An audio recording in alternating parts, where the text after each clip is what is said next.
নমস্কার বন্ধুরা, দেখো আমার চ্যানেলে আমি আজ নিয়ে চলে এসেছি চিকেন রান্নার রেসিপি।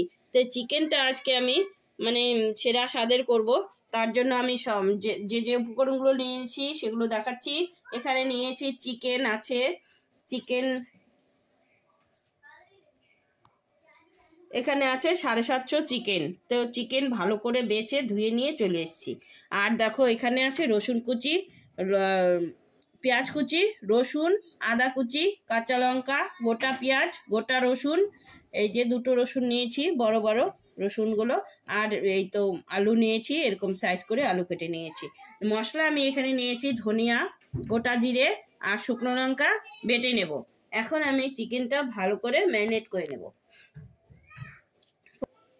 হলুদ গুঁড়ো 1 চামচ, স্বাদ পরিমাণ মতো, আর দিয়ে দেব লবণ 1 চামচ,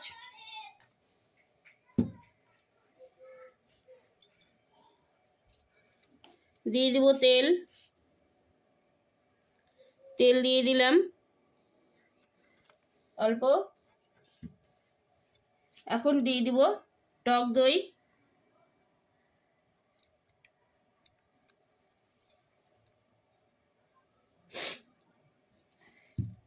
দিয়ে দিব পেঁয়াজ কুচি,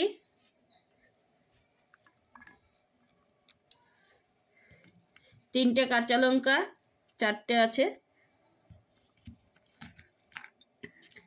গোটা রসুন, আরগুলো আমি বেটে দেবো।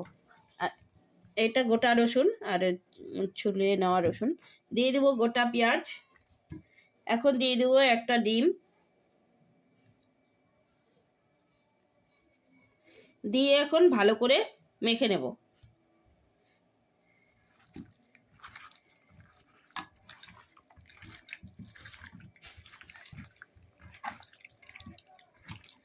চিকেনটা আমি ভালো করে মেখে নিলাম। এখন দিয়ে দিব কাশ্মীরি লঙ্কার গুঁড়ো। কাশ্মীরি লঙ্কা গুঁড়োটা দিয়ে একটু মেখে নিলাম, কারণ ওটা, আর একটু তেল দিয়ে দিলাম।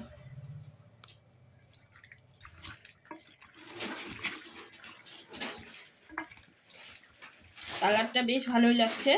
তাই এখন আমি আলুগুলো ভেজে নেব, আর ম্যারিনেট করা চিকেন এখন আমি ঢেকে রাখবো। তেল গরম হয়ে গেছে চিকেনের জন্য। আমি আলুগুলো আস্তে আস্তে করে দিয়ে দিলাম। আলুগুলো ভেজে নেব, সুন্দর লাল লাল করে ভেজে নেব, কারণ বড় বড় করে আলু দিয়েছি। এখন শীতের সিজনে বড় বড় করে আলু দিয়ে খেতে ভালো লাগে। এখন দিয়ে দিচ্ছি লবণ আলুতে। আলু ভাজা দেখো কত সুন্দর হয়ে গেছে, খুব সুন্দর কালারটা লাগছে। আর এখানে দেখো পেঁয়াজ, রসুন, আদা বেটে নেব। আলু ভেজে নেওয়া হয়ে গেছে, এখন আলুগুলো তুলে দিচ্ছি। আলু ভাজা তুলে নেওয়া হয়েছে। একই তেলে আমি দিয়ে দেবো জিরা ফোড়নে, দিয়ে দেবো তেজপাতা, দিয়ে দেবো দারচিনি। ফোড়নটা ভালো করে ভেজে নিলাম।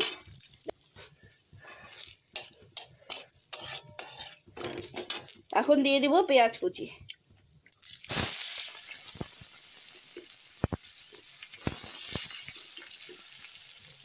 পেঁয়াজ কুচি দিয়ে দিলাম। পেঁয়াজ কুচি এখন ভেজে নেব।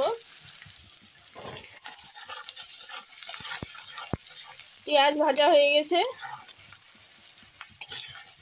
লাল লাল করে। পেঁয়াজ ভাজা হয়ে গেল। এখন ম্যারিনেট করা মাংস দিয়ে দিব। এই দেখো কি সুন্দর কালারটা। দিয়ে দিলাম ঢেলে। নতুন পদ্ধতিতে করছি চিকেন রান্না। এখন আমি পেঁয়াজ, রসুন, আদা বাটা দিয়ে দিলাম। তারপরে মশলা এখন দেব ধনিয়া, জিরা আর হলো লঙ্কা গুঁড়ো করে রেখেছি একটু ভেজে, সেটা দিয়ে দিলাম।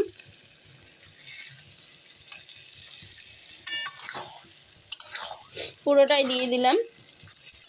এখন দেখো ভালো করে নেড়ে চেড়ে নিচ্ছি।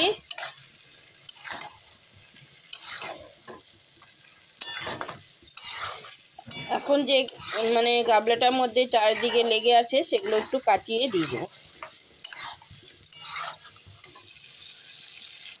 সব মশলা দেওয়া হয়ে গেছে। এখন আমি নেড়ে টেড়ে এখন একটু ঢাকা দিয়ে ঢেকে দিব। আস্তে আস্তে একটু কষিয়ে নেব জল ছাড়া। 5 মিনিটের জন্য ঢাকা দিয়ে দিলাম। দেখো এখন ঢাকাটা তুলে নিচ্ছি।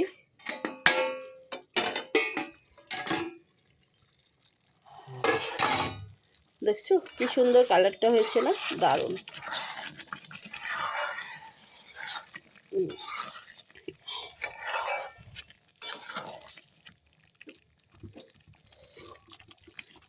কালারটা দারুণ হয়েছে, কষানো হচ্ছে। দেখো এখন আমি ভেজে রাখা আলুগুলো দিয়ে দিচ্ছি। আলু দিয়ে আরও কষিয়ে নেব। এই যে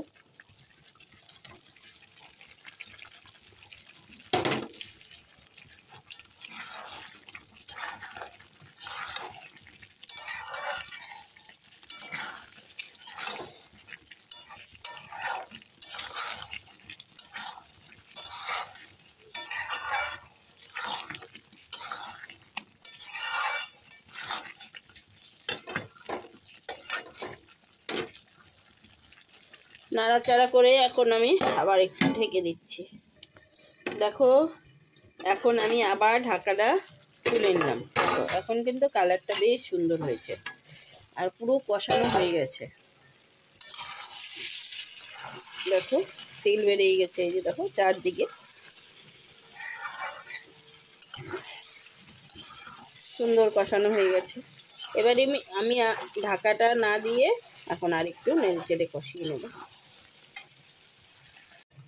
দেখো আমার একদম কষানো হয়ে গেছে চিকেন রান্না। তো এখন আমি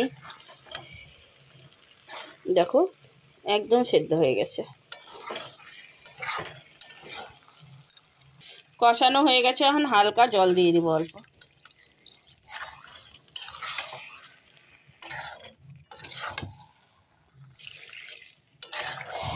হাফ বাটি আমি এখন জল দিয়ে দিলাম।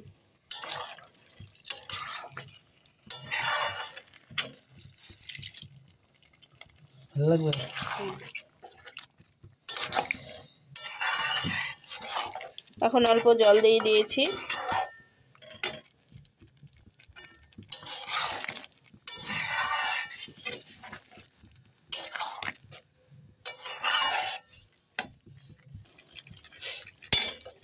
এখন গরম মশলা গুঁড়ো দিয়ে দিচ্ছি।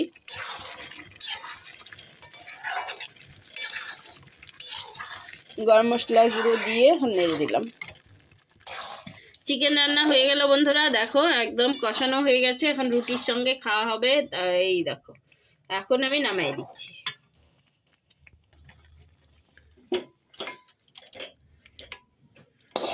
গরম গরম পরিবেশন।